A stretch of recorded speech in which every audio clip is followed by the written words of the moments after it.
Thank you, Mr. Chairman, and it's only appropriate that I ask questions after Mr. Green from Texas, because it was 2005 that he and I teamed up to expedite the process to import liquid natural gas, as we felt there was a shortage of natural gas to meet our then current needs. That no longer exists today, and now we're talking about perhaps those same facilities that were being permitted to export or import liquid natural gas can now turn around and be exporters ourselves of natural gas. So I was interested, I think it was Mr. Wright, that there was a conversation regarding taking into account any price impacts on consumers. Was that you that answered that question?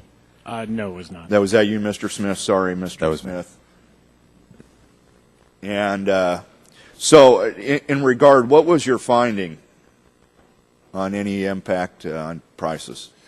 So we commissioned a study that was delivered to the Department of Energy, and that study found that in some cases that there could be some price impacts in terms of creating additional demand. Can you be more specific? Well, there are lots of cases, so we looked at a number of cases. So we found in the base case it's actually very difficult for LNG to compete in global markets, and so there would be zero or no impact on prices. We ran other cases that looked at a limited supply of LNG globally. We looked at other cases that looked at increased demand for LNG globally, and we looked at some cases that combined some of those. But in different scenarios, we know that LNG is at least historically has been a fairly volatile commodity in terms of price. But we found that the overall impact on the economy, the results of the study said would be positive. Is our current supply of natural gas that's readily available, recoverable, is it meeting our current needs of natural gas in the United States? I would say yes. In fact, there's an argument that we have an oversupply of natural gas currently. Right. So there's actually opportunities to increase demand. Is that correct? I think right now certainly you see some surplus of natural gas in lots of basins. In fact, you see some areas in which companies are flaring natural gas. So certainly you could unambiguously state that in many parts of the country you see some surpluses of natural gas. Thank you.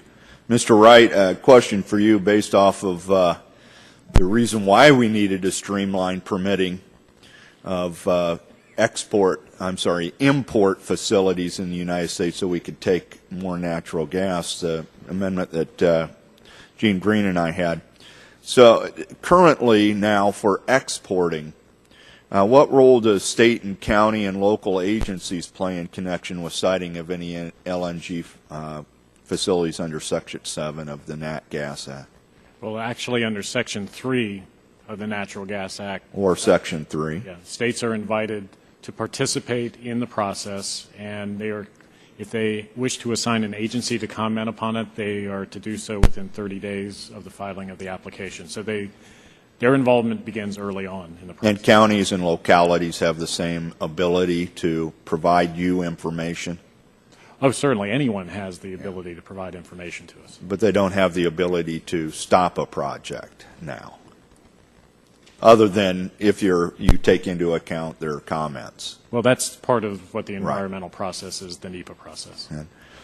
Now, what is the position of your office on whether the state has authority under the Coastal Zone Management Act to allow a county official to effectively veto a Section 7 natural gas pipeline application by withholding a local permit?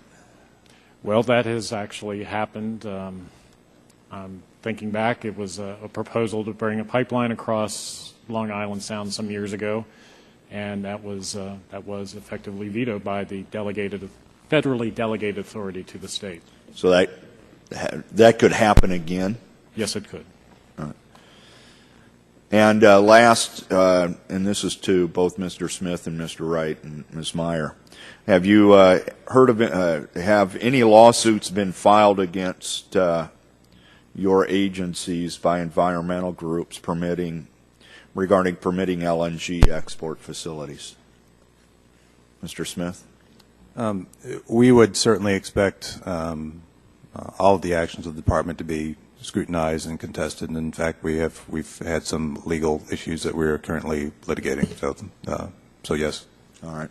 We've had rehearings filed in the Sabine Pass, the one action we did take. I do not believe we were taken to court over that, though. All right. And I'm not aware of any, but I can. Thank you.